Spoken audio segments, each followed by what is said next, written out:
Right now on News 3, a day after a judge hands down his punishment, why some are still not satisfied with Alec Cook's sentence. Plus, a morning standoff ends on the west side with 2 people being injured, what Madison police say sparked the whole incident. And later, days after a water main breaks on the east side of the city, why several people are still cleaning up. This is News 3 at 6. Thanks for joining us tonight. The former UW student accused of sexually assaulting multiple other students will spend 3 years in prison. Alec Cook's sentence has many disappointed after 11 victims came forward to tell their stories. Amanda Quintana joins us here in the studio with the reaction from the Rape Crisis Center and one of Cook's former teachers. Amanda?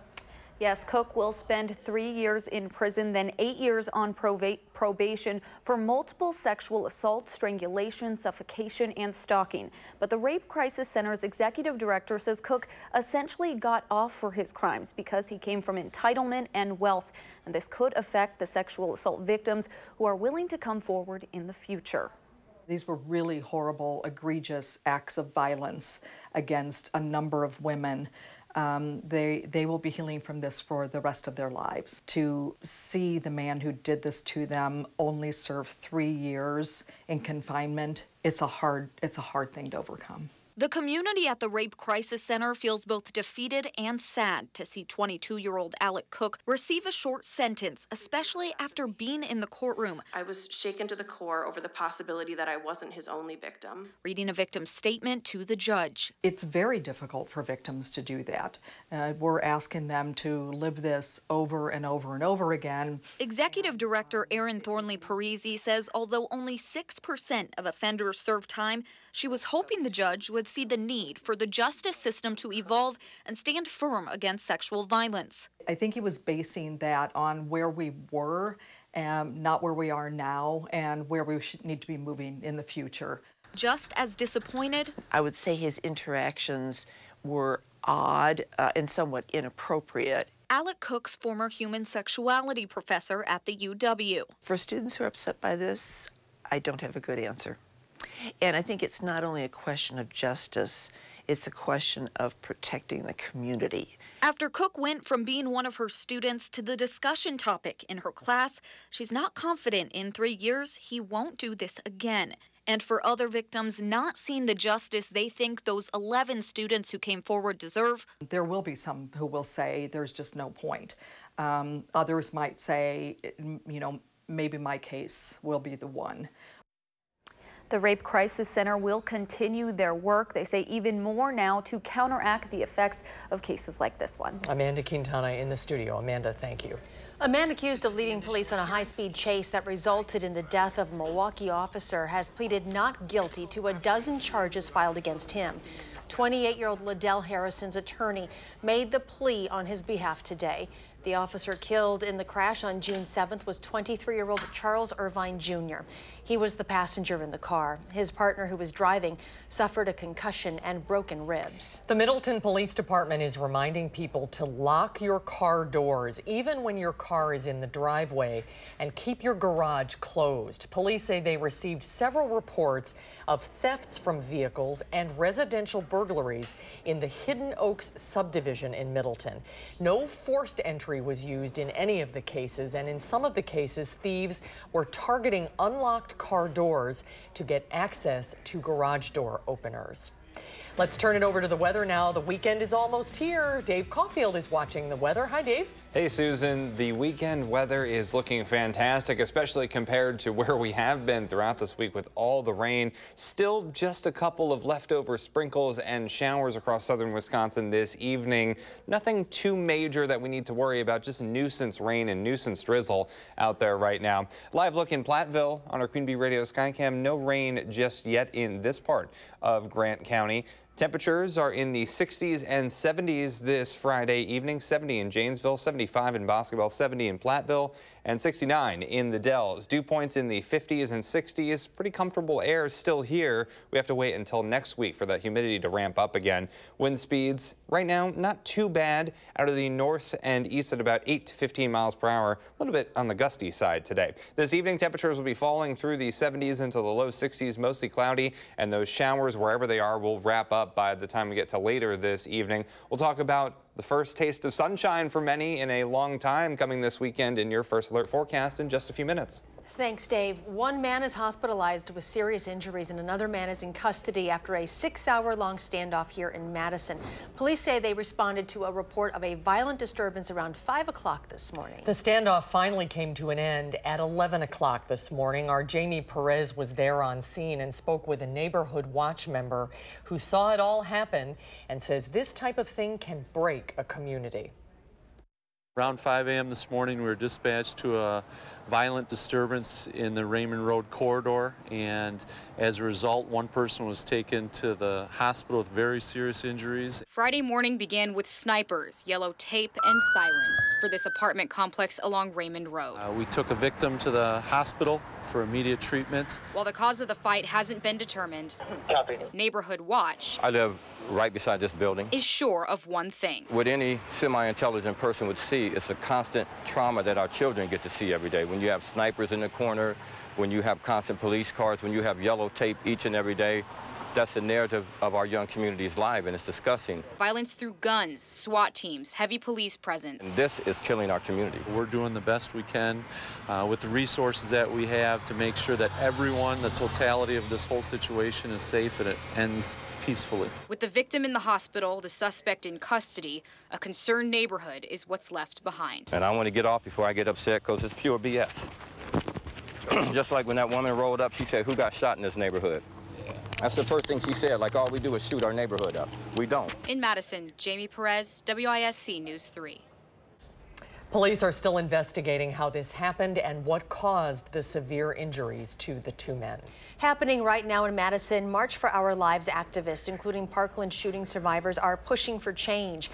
They're together with area activists at the Align Energy Center now for a town hall meeting. The March for Our Lives Tour for Change has a number of stops across the country in support of gun reform and getting more people to the polls. Activists say the momentum of the movement can translate into real change by encouraging voter registration. We see people out in the streets and marching and at big rallies, and all that is great, but we need to make sure that we're following through on that and showing up at the polls so that all of the things that we've been fighting for at, with movements like March for Our Lives, those turn into substantive policy outcomes. The voter registration party is set to start in about a half hour and is scheduled until 8 o'clock tonight. Before the event at the Alliance Center, the Parkland students met with organizers in Janesville. There, they held a small rally outside Speaker Paul Ryan's office. In response, a spokesman for Speaker Ryan said, quote, "He takes this issue very seriously, which is why the House enacted laws that take concrete action to create safer environments for students." A second Democrat in as many days has dropped out of the race for governor. Today, State Representative Dana Wachs of Eau Claire announced that he is ending his campaign and he is now endorsing State Superintendent Tony Evers. Yesterday, Milwaukee businessman Andy Gronick dropped out as well. According to the latest Marquette Law School poll released this week, Evers has a double-digit lead over the remaining candidates. Wisconsin Senator Tammy Baldwin was on Late Night with Seth Meyers last night and brought a little piece of Wisconsin with her. During her interview, she broke out 2 bottles of Spotted Cow to talk about the upcoming election, the state of Wisconsin, and President Trump. Giving New Glarus Brewery a little shout out on national television. Still to come tonight, finally a break from the wet weather. Dave Caulfield will rejoin us with his weekend forecast in just a few minutes. But before that, days after a water main breaks on the east side, why some residents are still cleaning up. Stay with us.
Welcome back, everyone. People who live on Madison's east side are still cleaning water out of their basements days after a water main break flooded their homes. Amy Reed toured the damage and spoke to some people who feel this never should have happened. All new tonight at 6.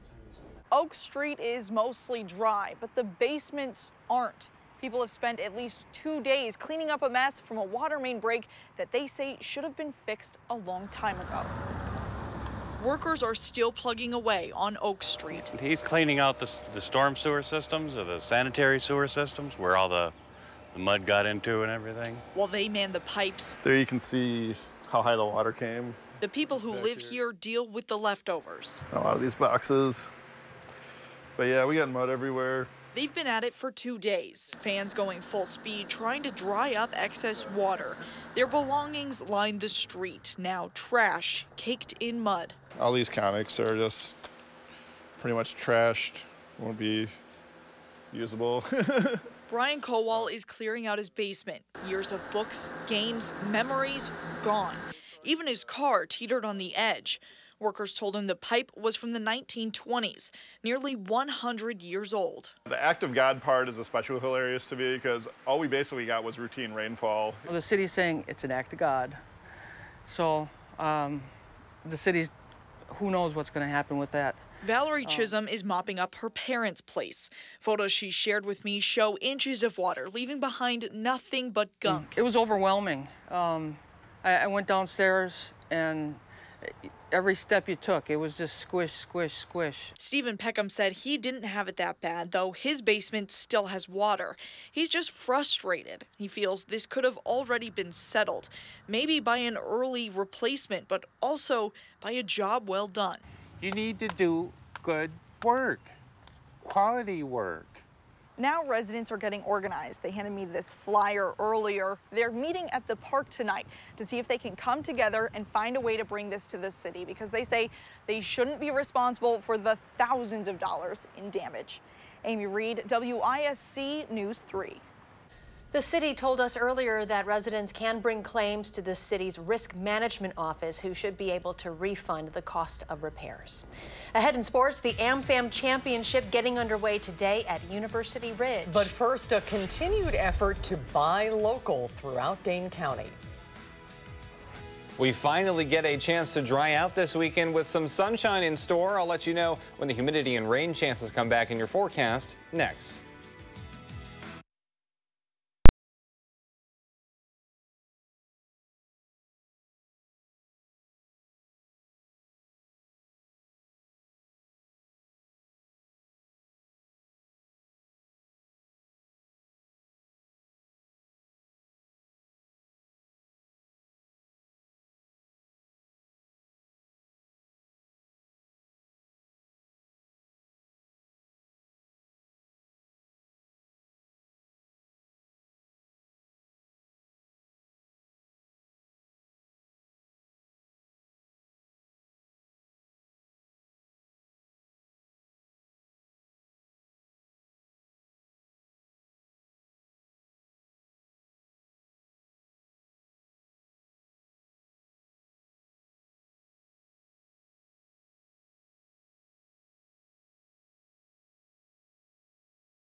Welcome back. Dane County Humane Society is offering discounted adoption fees as it celebrates Adopt a Cat Month. Catapalooza starts this Saturday and will run through June 29th. Cats of all ages will be available at Dane County Humane Society's main shelter, Adoption Center West, or at one of 3 adoption events at Mounds Pet Food Warehouse in Fitchburg. Adult and senior cats will be available for $10 and kittens will be $75. Local and county leaders are kicking off an annual campaign today to encourage all of us to shop local. Our friends on Monroe Street could really use our help. Businesses there have taken a big hit because of ongoing construction, and it served as the kickoff location for Independence Week, an annual event to celebrate locally owned businesses in Madison, Dane County, and South Central Wisconsin. Dane Buy Local sponsors this week and calls it a great way to invest in the local community.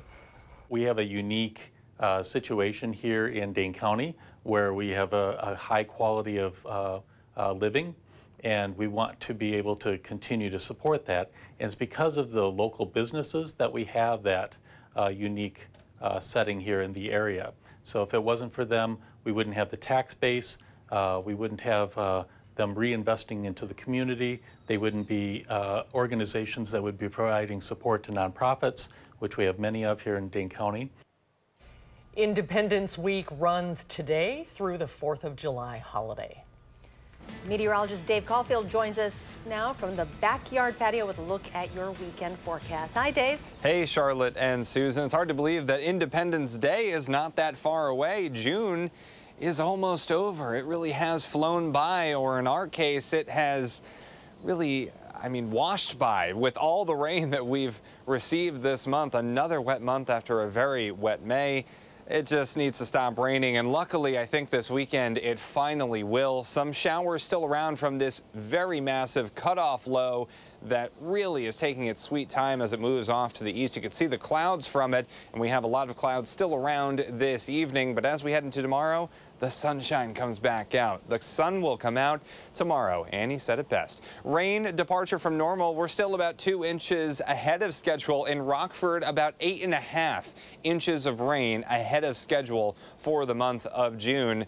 And we could add to those totals as we head into the middle of next week, but let's not focus on that, folks. Let's focus on the nice weather coming for this weekend. Hopefully we can all get out and enjoy it. Lots of outdoor activities happening. Doppler track showing much of that rain still off to our south and east, and I don't think it's coming back anytime soon, but a few light showers and sprinkles still possible this evening with the clouds around.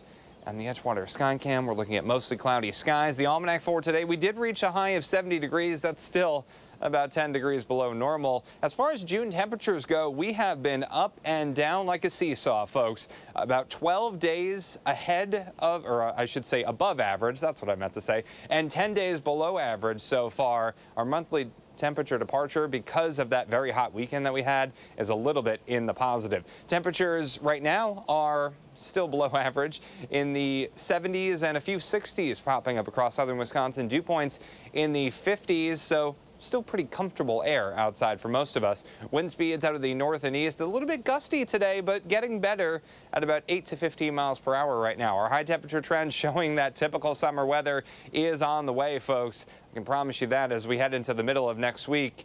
Heat index values making it feel like the low 90s at times. Future track showing finally this low pressure system moving out. High pressure helping us with that, and high pressure helping to give us some sunshine on Saturday, and possibly on Sunday, but we do have a slight chance as a cold front gets closer of seeing some showers and storms on Sunday. Hopefully those don't come to pass. Tonight, mostly cloudy and comfortable, with temperatures in the mid-50s tomorrow. Partly sunny and a little milder with highs in the mid-70s. Some of us could approach 80 if we get enough sunshine, and I think we will because we'll quiet down tonight. Temperatures will start off in the 50s tomorrow. We'll reach highs in the upper 70s, helped by a good dose of sunshine, which we definitely deserve. Then temperatures are falling through the 70s into the 60s on Sunday, and a couple of chances for showers and storms along that front on Sunday. Let's take a look at your 7-day forecast. We are definitely getting warmer as we head into next week, and things are looking definitely a little bit more like what you'd expect for summer as we head into Wednesday and Thursday. Those heat index values approaching the mid-90s by the time we get to next weekend, with some more chances for showers and storms.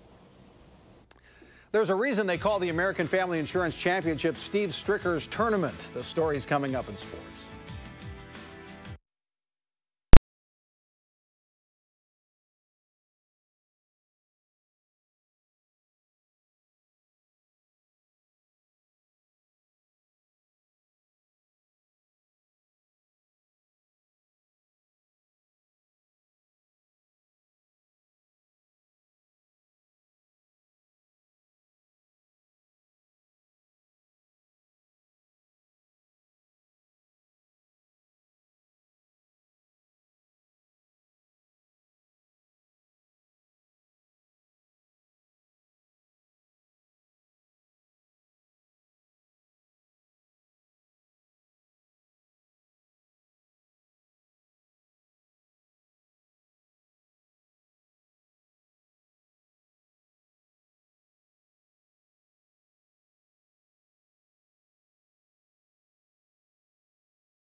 If Steve Stricker would win his own golf tournament this week at University Ridge, it would be a very popular victory. Stricker perhaps takes the first step in today's first round of the PGA Tour Champions event. Jerry Kelly, of course, drawing a lot of fan following today. Kelly right in the mix. Here's a birdie putt he coaxes in as only Jerry Kelly can do. He's 4 under, tied with 9 others for 6th place. But Stricker is the story. Remember, he tied for 20th at the U.S. Open a couple of weeks ago. And at University Ridge today, Stricker hits fairways. And when he has short irons into greens, well, we've seen this movie before. 32 in the front, 32 in the back. That's a tidy 8 under par 64. And Steve Stricker leads Steve Stricker's tournament after the first round. And he's feeling very much at home. For the most part, I never got too far ahead of myself. And you know, just got it in the fairway, got it on the green, and I made a couple of really nice putts early on today. And play out here on the Champions Tour is such that you need to go low. You need to be ready to make some birdies, and this course is no different. So you need to come out here and be a little bit aggressive and roll a few putts in.